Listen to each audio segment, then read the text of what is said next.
PD3 syllabus का chapter है हमारे पास कोनिक सेक्शन। कोनिक सेक्शन में बेसिकली हमारे पास चार तरह की डायग्राम्स होती हैं या चार तरह के कर्व्स हम लोगों ने डिस्कस कर रहे हैं। But let us learn firstly what it mean by conic section. अब यहाँ पे देखिए मैंने एक डायग्राम बनाई है जिसमें मेरे पास एक स्ट्रेट लाइन L है और उसके बाद एक स्ट्रेट लाइन मेरे पास M है। स्ट्रेट लाइन मेरे पास एक L है और एक स्ट्रेट लाइन मेरे पास M प्रेजेंट है। और ये जो स्ट्रेट लाइन M है ये इसको इंटरसेक्ट कर रही है straight line L। This line M is intersecting the straight line L here। ठीक है, at an angle alpha and the point of intersection is called V। Let us suppose कि हम लोग जो ये लाइन M है, जो ये इंटरसेक्टिंग लाइन है स्ट्रेट लाइन L को, इस इंटरसेक्टिंग लाइन को किसी तरीके से अगर हम लोग रिवॉल्व करवाना शुरू करें तो यहाँ पे चेक कीजिएगा मेरे पास कुछ इस तरह से डायग्राम बनती है। यहाँ पे this is the straight line L, जो ये L है, और जो ये लाइन M है इसको मैं रिवॉल्व करवाना शुरू करता हूँ दोनों साइड पे। और जब ये दोनों साइड पे रिवॉल्व होती है तो मेरे पास कुछ इस तरह से एक फिगर बनती है जिसको हम लोग बोलते हैं डबल कोन। डबल कोन इसलिए बोलते हैं क्योंकि अपर पार्ट में भी मेरे पास एक कोन बन रहा है और नीचे वाले पार्ट में भी मेरे पास एक कोन बन रहा है। So here the line L is called axis of double cone, axis of double cone, and line M is called generator of double cone। Generator of double cone, जिससे हमारे पास डबल कोन बनता है। ठीक है जी। एंड एंगल अल्फा जो है वो line M जो जनरेटर ऑफ डबल कोन है वो फिक्स्ड लाइन जो एक्सिस ऑफ डबल कोन है उसके साथ हमारे पास जो एंगल है that is known as alpha and the point of intersection is called V।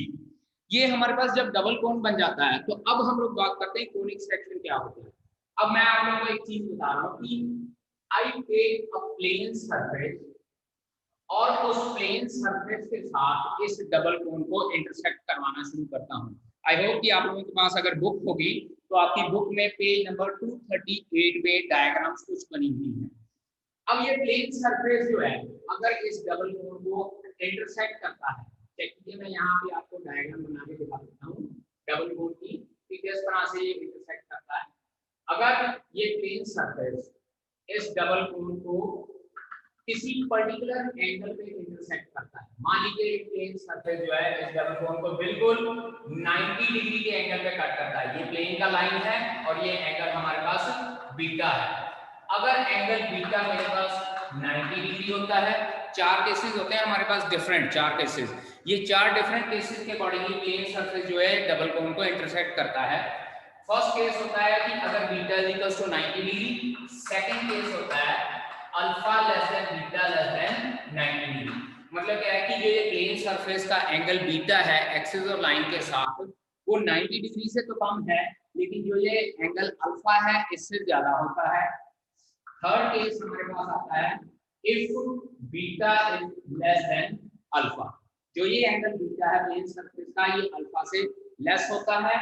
And the fourth is if first one is beta equals to 90 degree, second one third one is beta is equals to alpha। Third case हमारे पास हो जाता है beta is equals to alpha and fourth case है beta is less than alpha। चार cases होते हैं, इन चार cases के अकॉर्डिंगली ये प्लेन सरफेस जो है डबल कोन को इंटरसेक्ट करता है। First one is if beta is equals to 90 degree, हमारे पास जो डायग्राम बनती है वो बनती है सर्कल। सेकंड केस अगर alpha less than beta less than 90 degree है तो हमारे पास जो डायग्राम बनती है that diagram is ellipse. And third case अगर बीटा इक्वल टू अल्फा होता है तो हमारे पास जो जनरेटेड सेक्शन बनता है that is parabola. And fourth case if beta is less than alpha तो हमारे पास जो सेक्शन बनता है दैट इज हाइपरबोला। अब मैं आप लोगों को डायग्राम ड्रॉ करके दिखा देता हूं कि ये चारों के चारों के हिसाब से सर्कल, एलिप्स, पैराबोला और हाइपरबोला किस तरह से बनते हैं। ठीक है, मैं जो ये प्लेन सर्कल है उसको सबसे पहले 90 डिग्री के एंगल पे कट करता हूं। इस तरह से बिल्कुल सीधा plane surface, this is alpha and this is beta which is 90 degree का एंगल हमारे पास बनता है। तो अगर हम लोग बिल्कुल टॉप फ्लोर से देखेंगे इस डायग्राम को तो हमारे पास जो डायग्राम बनती है वो इस तरह से सर्कल की फॉर्म में डायग्राम बनती है। इसके बाद अगर हम लोग प्लेन सरफेस को थोड़े से एंगल पे कट करते हैं और जो ये एंगल बीटा है वो हमारे पास जो है 90 डिग्री से कम है लेकिन अल्फा से ज्यादा है, then the diagram obtained will be in egg shape. इस तरह से एग की शेप में हमारे पास डायग्राम बनती है which is known as ellipse. सबसे पहले जो डायग्राम है बिल्कुल सर्कुलर बनती है तो that is considered as circle. Second one is ellipse, और उसके बाद प्लेन सरफेस के साथ अगर हम लोग इसको कट करते हैं जिसमें हमारे पास एंगल बीटा जो होता है वो एंगल अल्फा के बराबर हो जाए, ये एंगल बीटा, तो हमारे पास जो शेप बनती है वो कुछ इस तरह से बनती है। एक साइड से इस तरह से हमारे पास शेप कट हो जाएगी and this shape is known as parabola, जो थर्ड हमारे पास एलिप्स का कोनिक सेक्शन बनता है यहाँ पे।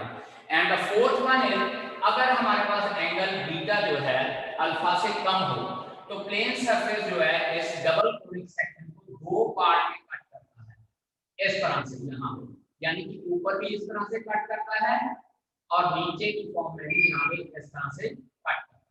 तो हमारे पास ये चार तरह की डायग्राम बनती है। First one is circle, second one हमारे पास जो बनती है एग शेप में, this is known as ellipse, and third one is only one open shape, that is parabola, and fourth one जिसमें हमारे पास दो ओपन शेप होती है but in opposite direction, this is known as hyperbola। ठीक है, सो ये चार तरह की हमारे पास शेप बनती है जब हम लोग एक डबल कोन को किसी एक स्ट्रेट पाथ से या किसी एक प्लेन सरफेस से इंटरसेक्ट करवाते हैं। और जब हम लोग किसी एक प्लेन सरफेस को इंटरसेक्ट कराते हैं डबल कोन को, तो हमारे पास जो ये चार शेप्स बनती हैं, these four shapes are collectively known as the conic section. मैं दोबारा रिपीट कर रहा हूं, if the double cone which was generated by the two intersecting lines are intersected by a plane surface at different angles, और वो different angle क्या होगा, axis के साथ अगर उसका एंगल 90 डिग्री है या एक्सिस के साथ 90 से लेस है लेकिन दोनों लाइंस के जो बीच में एंगल है उससे ज्यादा है, that will get an ellipse. अगर उसका एंगल एक्सिस का और दोनों लाइंस का एंगल सेम है, then will get a parabola, otherwise will get a hyperbola. And these four figures, yeah, these four curves collectively known as the conic section. And the first topic is circle. Write down the definition for this circle is a circle is set of all points which are equidistant from a fixed point, which are equidistant from a fixed point। एक तरह से ये analytical definition ही हो जाती है circle की। मान लीजिए यहाँ पे हमारे पास एक फिक्स्ड पॉइंट है, इसको हम लोग O से कंसीडर कर लेते हैं, तो यहाँ पे जितने भी पॉइंट डिफरेंट पॉइंट इस तरह से लेने हैं उन सारे पॉइंट्स का सेट हम लोगों ने कंसीडर करना है जिनका इस पॉइंट O से एक फिक्स्ड डिस्टेंस है। यहाँ पे अगर हम लोग एक फिक्स्ड डिस्टेंस पे सारी की सारी डायग्राम पॉइंट्स लेते हैं और इन सभी पॉइंट्स को आपस में ज्वाइन करते हैं तो हमारे पास जो ये डायग्राम बनती है, this diagram is known as the circle. ठीक है, here fixed point O is called the center of the circle,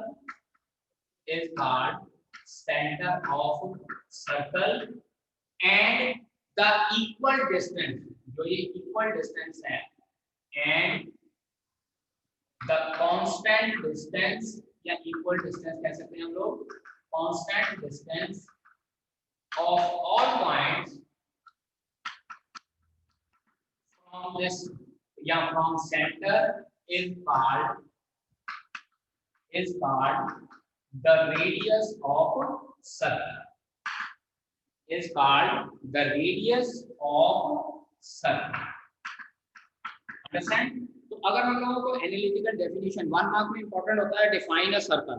circle को डिफाइन करने को कहा जाए हम लोग ये डेफिनेशन लिखेंगे, a circle is a set of all points which are equidistant from a fixed point.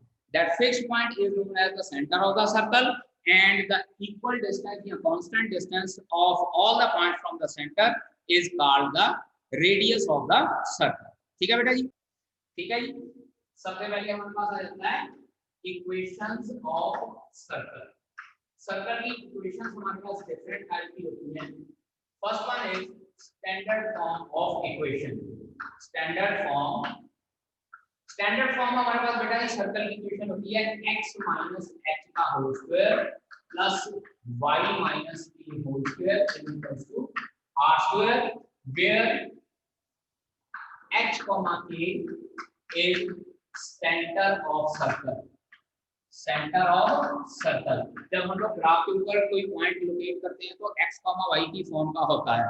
उसी x, y को हम लोग कुछ कांस्टेंट h, k कंसीडर कर लेते हैं। That h, k is the center of the circle and r is equals to radius of circle।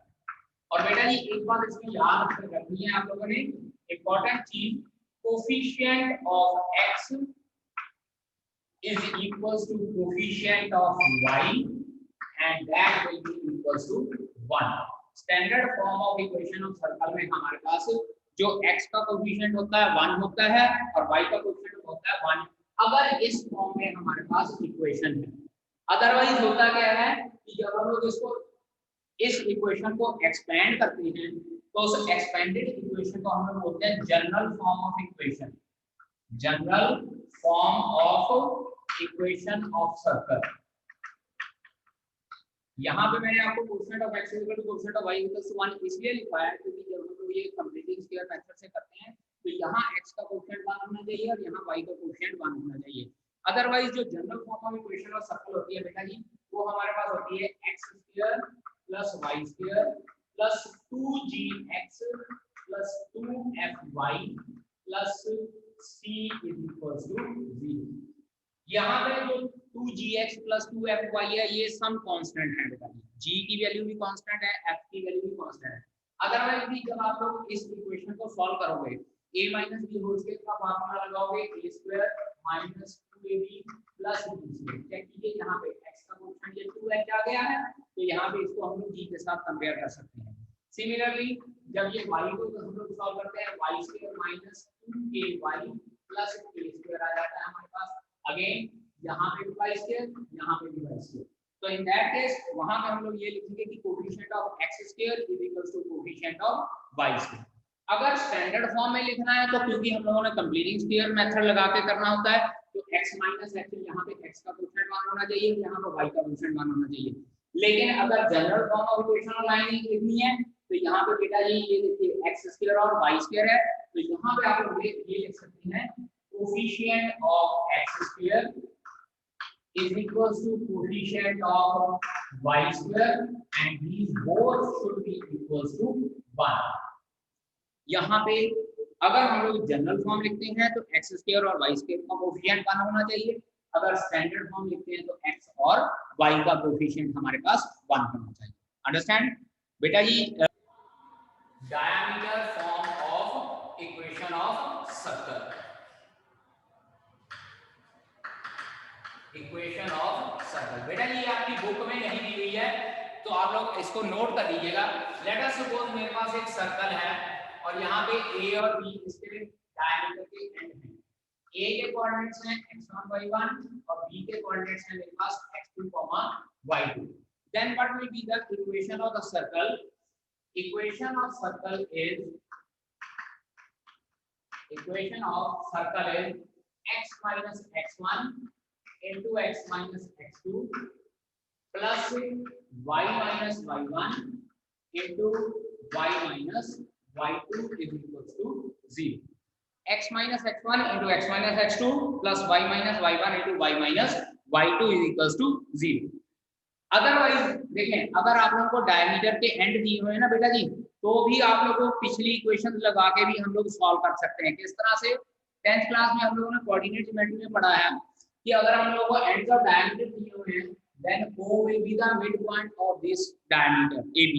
अगर O midpoint है तो हम लोग midpoint फार्मूला लगा के इसका सेंटर निकाल सकते हैं और सेंटर मान लीजिए अगर हमारे पास h के कंसीडर कर लेते हैं then equation of circle x minus h whole square plus y minus k whole square और उसके बाद यहाँ पे डिस्टेंस फार्मूला लगा के OB पे या OA पे डिस्टेंस फार्मूला लगा के हम लोग रेडियस भी निकाल सकते हैं।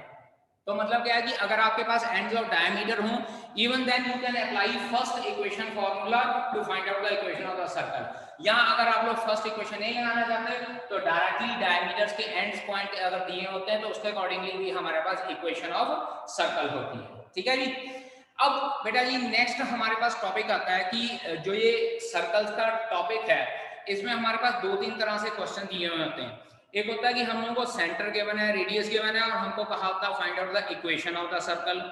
दूसरा हम लोगों को ये क्या कहा होता है कि इक्वेशन ऑफ सर्कल गिवन होती है, वहां से हम लोगों को कहा होता है कि सेंटर और रेडियस फाइंड आउट करना है। ठीक है जी। अब यहाँ पे मैं आपको एक एग्जांपल लेके बताता हूँ कि किस तरह से हम लोगों को क्वेश्चन दिए होते हैं। नाउ सी हियर, सबसे पहले है जस्ट एन एग्जांपल, अपनी तरफ से मैं बना रहा हूं, find equation of circle, equation of circle whose center is -2, 3 and radius is 5 units। radius हमारे पास 5 यूनिट है। then we need to find out the equation of the circle। अब यहाँ पे हम लोगों ने क्या करना है, सबसे पहले जो इक्वेशन ऑफ सर्कल लगाई थी वो यूज करेंगे। we know that equation of circle is x minus h whole square plus y minus k whole square is equals to r square। तो यहाँ पे x माइनस, बेटा जी जो ये सेंटर है इसको x, k के साथ कंपेयर कीजिए। h की वैल्यू -2 आती है, k की वैल्यू 3 आती है, सो it will B x minus -2 whole square plus y minus 3 whole square is equals to r square। Radius हम लोगों को 5 यूनिट्स दिया हुआ है, so we can write it here 5 का स्क्वायर। तो अल्टीमेटली हमारे पास x plus 2 whole square plus y minus 3 whole square is equals to 25। अगर आप लोग इसको यहाँ पे छोड़ना चाहते हैं तो भी आपका आंसर ये करेक्ट है, या अगर आप लोग इसको further a plus b whole square और a minus b whole square का फॉर्मूला लगा के सॉल्व करना चाहते हैं तो भी आपका आंसर सही है। अब यहाँ पे देखिए मैं इसको एक्सपेंड करके आंसर लिख रहा हूँ। It will be x square plus 4x plus 4 plus y square minus 6y plus 9 is equals to 25। अब सारी टर्म इकट्ठी करते हैं, x square plus y square plus 4x minus 6y minus 12 is equals to 0। 9 और 4 13 हो गया, 25 left hand side पे आके माइनस हो गया। तो हमारे पास इक्वेशन ऑफ सर्कल ये भी बन गई। Now this was जो ये हमने छोड़ी थी, this was standard form of equation of circle, और जो ये एक्सपेंड करके मेरे पास बनी है this is general form of equation of circle। Check कर लीजिए जो मैंने जनरल फॉर्म लिखाई थी, x square plus y square plus 2gx plus 2fy plus c की फॉर्म में है, और ये हमारे पास x minus h plus y minus k whole square is equals to r square की फॉर्म में है। तो मतलब क्या है कि अगर इसी चीज को एक्सपेंड कर देंगे हमारे पास जनरल इक्वेशन बन जाएगी, या जनरल इक्वेशन से स्टैंडर्ड इक्वेशन बनानी है तो हम लोग कंप्लीटिंग स्क्वायर मेथड लगाकर भी सॉल्व कर सकते हैं। ठीक है बेटा जी। Now we are going to start कि हम लोगों को इक्वेशन ऑफ सर्कल गिवन है और इक्वेशन ऑफ सर्कल से हम लोगों ने सेंटर और रेडियस फाइंड आउट करना है। मैं वैसे पिछले क्वेश्चन जो पिछला इक्वेशन हम लोगों ने एग्जांपल ली थी उसी की इक्वेशन कंसीडर कर रहा हूं और वहां से मैं आप लोगों को बताऊंगा कि सेंटर और रेडियस किस तरह से फाइंड आउट करना है। जब हम लोगों को इस तरह से इक्वेशन दी हुई होती है तो इक्वेशन से सेंटर और रेडियस फाइंड आउट करने के दो तरीके होते हैं बेटा। First one is completing square method जो 10th क्लास में करवाया जाता है, और दूसरा मेथड होता है कि हम लोग इसको +1 के तरीके से सेंटर और रेडियस फाइंड आउट करते हैं। नाउ सी हियर, सबसे पहले तरीका जो है +1 क्लास का मैं आप लोगों को वो बताऊंगा। बेटा अगर हमारे पास जनरल इक्वेशन है, general equation x square plus y square plus 2gx plus 2fy plus c is equals to 0। बेटा जी नोट कर लीजिएगा साथ में, अगर इस तरह की फॉर्म में इक्वेशन दी हुई है जैसे ये दी हुई है यहाँ पे, तो सेंटर होता है हमारे पास -g, -f। -g, -f का मतलब होता है -½ coefficient of x, -½ coefficient of y। -g और -f, यहाँ पे देखिए x का कोफिशिएंट है उसका हाफ किया और उसके साथ माइनस का साइन लगा दिया, सिमिलरली यहाँ पे हमारे पास y है, y के कोफिशिएंट को हाफ किया और उसके साथ माइनस का साइन लगा दिया, तो यहाँ से हमारे पास डायरेक्ट सेंटर आ जाता है। और अगर रेडियस फाइंड आउट करना है तो रेडियस का तरीका होगा बेटा हमारे पास g² + f² माइनस c। जो यहाँ पे हमारे पास x का कोफिशिएंट का हाफ है और y के कोफिशिएंट का हाफ है, उसको स्क्वायर करके ऐड करना है, और माइनस c जो ये हमारे पास कांस्टेंट आया है। अब यहाँ पे इधर ध्यान दीजिए बेटा जी, इस इक्वेशन को इसके साथ कंपेयर कीजिए। सी बेटा इधर इस इक्वेशन को इसके साथ कंपेयर करें तो 2g = 4, 2f = 6 और c की वैल्यू वाली है -12। तो यहाँ देखिएगा g की वैल्यू 2, f की वैल्यू 3 -6 और c की वैल्यू आई है -12। तो सेंटर मेरे पास क्या हो जाएगा बेटा, सेंटर इस फॉर्मूले के अकॉर्डिंगली -g -f। चेक कीजिए -2, 3, ये देखिए वही सेंटर आ गया जो हम लोगों ने कंसीडर किया था। इसके बाद अगर रेडियस फाइंड आउट करना है तो radius r = g² + f² - c। Now see here it is -2 का स्क्वायर प्लस -3 का square minus -12 under root minus c की वैल्यू -3 तो -12 हो जाएगा। So it will be 4 + 9 + 12 under root, that is under root 25 and that comes out to be 5 unit. Check कर लीजिए radius वही आया जो यहाँ पे हम लोगों ने फाइंड आउट किया। मतलब क्या है, अगर आपके पास जनरल इक्वेशन गिवन है और आपको सेंटर फाइंड आउट करने को कहा है -g, -f मतलब -½ कोफिशिएंट ऑफ x। इस इक्वेशन में x का जो कोफिशिएंट है उसको हाफ करो और उसके साथ माइनस का साइन लगा दो। सिमिलरली जो y का कोफिशिएंट है उसको हाफ करो और उसके साथ माइनस का साइन लगा दो। तो हमारे पास जो ये है प्लस का -2 और 3, ये हमारे पास रेडियस है, सेंटर आ जाएगा। और रेडियस के लिए फार्मूला है √g² + f² - c, और उसके अकॉर्डिंगली हम लोग इसको सॉल्व कर सकते हैं। ठीक है बेटा जी, कि जो ये इक्वेशन है x² + y² + 4x - 6y, x वाली टर्म में पहले लिख लेते हैं, फिर y वाली टर्म और उसके बाद कांस्टेंट टर्म। और जो पहली दो टर्में हैं यहाँ पे कंप्लीटिंग स्क्वायर मेथड लगाना है 10th क्लास वाला, x के कोफिशिएंट का हाफ कर दीजिए और उसको स्क्वायर कर दीजिए, वही चीज ऐड करनी है और वही चीज सब्ट्रैक्ट करनी है। सिमिलरली यहाँ जो y का कोफिशिएंट है 6, इसको हाफ कर दीजिए 3 हो जाएगा, 3 के स्क्वायर को ऐड करना, 3 के स्क्वायर को सब्ट्रैक्ट करना। आफ्टर दैट +4 वाली टर्म यहाँ रख लेनी, +9 वाली टर्म यहाँ रखनी, जो ये -4 और -9 है इसको बाहर ले देना है। Now this thing will become a + b whole square, a² + b² + 2ab, this is a² + b² - 2ab, तो ये a - b whole square हो जाएगा, and this thing will become equals to -25। और यहाँ पे क्योंकि प्लस है तो मैं इसको x - -2 का होल स्क्वायर लिख लेता हूँ, और उसके बाद इस इक्वेशन को x - h whole square + y - k whole square equals to r square के साथ कंपेयर करेंगे। तो चेक कीजिए h की जगह पे -2 है, k की जगह पे मेरे पास 3 है, तो h और k की वैल्यू आ गई -2, 3, और r स्क्वायर की जगह 25 है तो r कितना हो जाएगा हमारे पास 5 हो जाएगा। अंडरस्टैंड?